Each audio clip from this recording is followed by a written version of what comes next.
राणा, ए राणा, ए राणा, अरे उठ की. अजून झोपलायच वय? उठ लवकर, रात्रभर झोपला नाहीच वाटत. जा वहिनीला घेऊन यायचं ना हो. जा लवकर उठ. कुठून? अरे कुठून काय, मायकेवरून. अरे आज वहिनी येणार आहेत ना इकडं. जा लवकर, वाट बघत बसले असतील. काय म्हणतो? अंजलीबाईंना लई ताप होत असेल नाही? अरे असेल काय, होतोयच. पण तुला आड्याने डोसक्याच्याला काय कळते वय? मला समजत कळते, त्यांना इकडे राहायची सवय नाही रे. समजले अवघड जात असेल त्यासनी. तुला हे समज कळते, तेच लय चांगलं झालं. लय विश्वासानं लगीन केलं रे माझ्या बरोबर त्यांनी. त्यांना असं शेतात राहायला घेऊन यायला पाहिजे नको होतं. अरे मैं भी वहीच बोलतो. हे बघ, तू त्यासनी इकडे परत आणूच नको. डायरेक्ट वाड्यावर घेऊन जा. हा, तिथे गेल्यावर समजा प्रश्न मिटतील. वाड्यावर? हा. नाही, त्यांना माहेरीच राहू दे. अरे राणा, तू काय पागल आहे का? माहेरी काय को? बघ, त्यासनी घरला घेऊन जा. हा. नाही, यांना त्यांच्या आई वडिलांकडेच ठेवायचं. आणि तसं बी आता ते तिकडेच आहेत ना व, त्यांना तिकडेच राहू दे. अरे त्यांना इकडे लई ताप होतोय. चुलीवर जेवण बनवायचं, भांडी घासायची, शेतावर राहायचं. समजा बरोबर नाही रे. राहू दे तिकडे निवांत.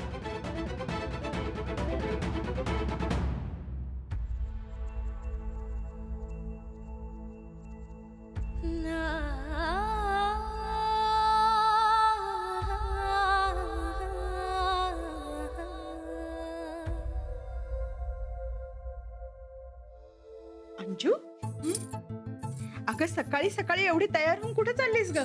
कुठे म्हणजे? घरी नाही का जायचं मला? राणाजींचं एव्हाना आवरलं सुद्धा असेल. आज तालमीत गेले असतील ना, तर तिकडून इकडेच येतील मला आणायला. ते येतील ग केव्हा यायचं तेव्हा. तू कशाला आतापासून एवढं आवरून ठेवलेस? ते आल्यावर तयार व्हायला कितीसा वेळ लागतो? नाही ग, नको. मी आवरूनच ठेवते. उगाच माझ्यामुळे त्यांच्या दिवसभराच्या कामांमध्ये उशीर नको ना. ते आले की आम्ही लगेच निघू. ऐक ना, आज दोघं तुम्ही इथे जेवा आणि निवांत घरी जा. नाही, नको. मीच जाऊन जेवण बनवेन आणि मग आम्ही दोघं एकत्रच जेवू. अगं त्यांना इकडचं जेवण नाही ग जमणार. आलेच मी देवाला नमस्कार करते.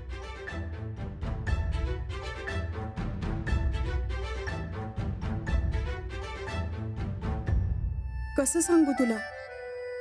तू आता काही दिवस इथंच राहायचेस. जोवर हा शेताचा प्रश्न सुटत नाही तोपर्यंत मी नाही जाऊ देणार तुला. तुला आहेस काय?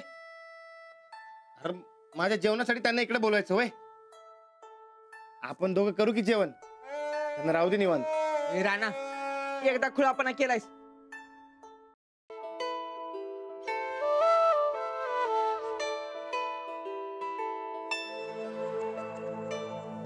अंजली,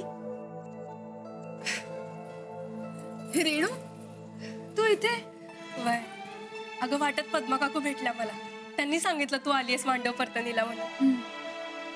शाळेत कधी येतेस आता परत? येईन लवकरच. थोडे दिवस सुट्टी बाकी अजून माझी. अंजली, तुम्ही का गेलाय शेतावर राहायला? अगं रानादाला एक समजत नाही, पण तुला समजायला नको होतं वय? असं ऐन गृहप्रवेशाच्या टायमाला आपण घर सोडून जात असतंय का? रेणू प्लीज, आता तू तरी या विषयावर नको बोलू. अगं पण अंजू, रेणू तुला माहितीये ना राणाजींचा स्वभाव कसा आहे? मला माहिती आहे तू मनानं लई चांगला आहे, पण अगं ते जे काही करत असतील ते चुकीचं नक्की नसणार, बरोबर ना?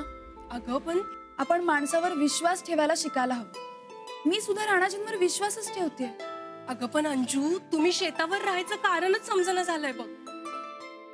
अंजू, तू एकदा बोल की राणादाशी, समजाव की अगं त्याला.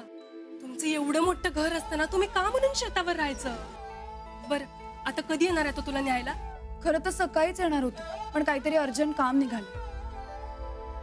ए रेणू, आपण जाऊया शेतावर. तू येतेस माझ्या बरोबर? मी?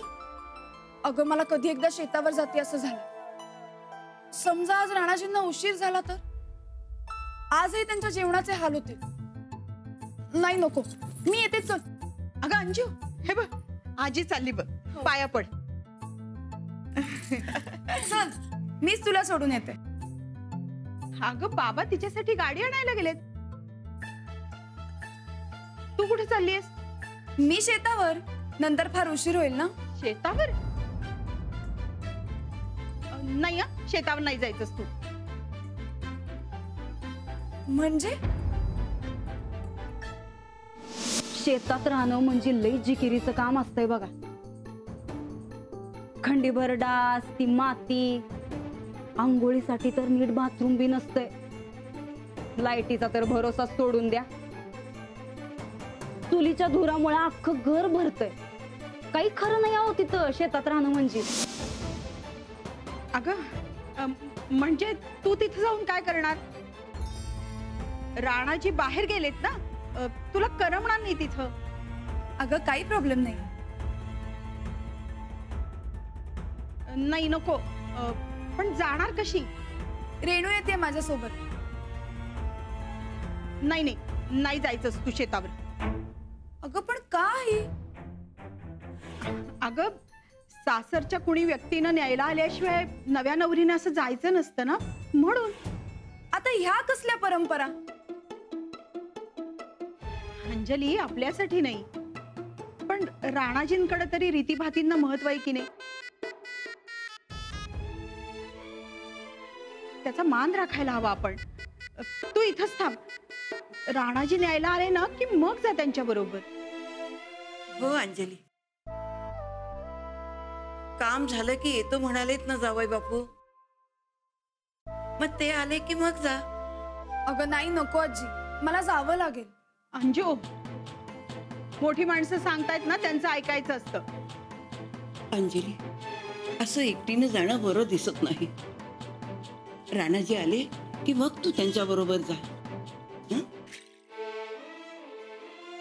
आणि हे बघ,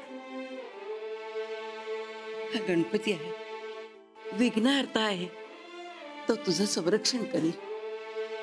सुखाने संसार कर माझी बाई.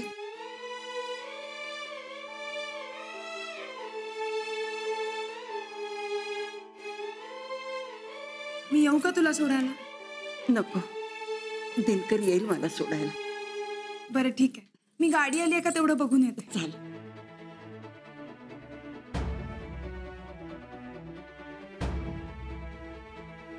इंदू, मी सगळं काही पाहतेय. तुझं काय चाललंय हे सगळं कळतंय मला.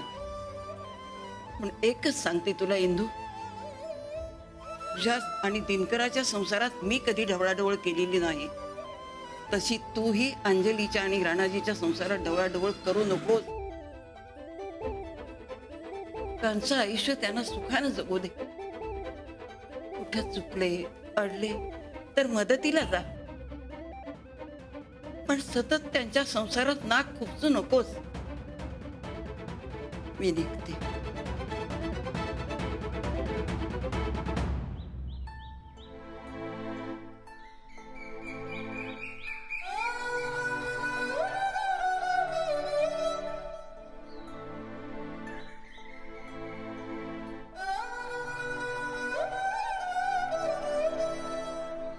अरे राणा, लय विचार करत बसू नकोस.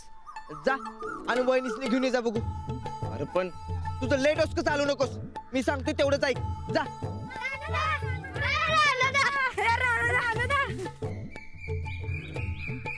वा, लय भारी आहे बघ तुझं घर आणि लय चक्र होणार आहे तुझ्याकडं.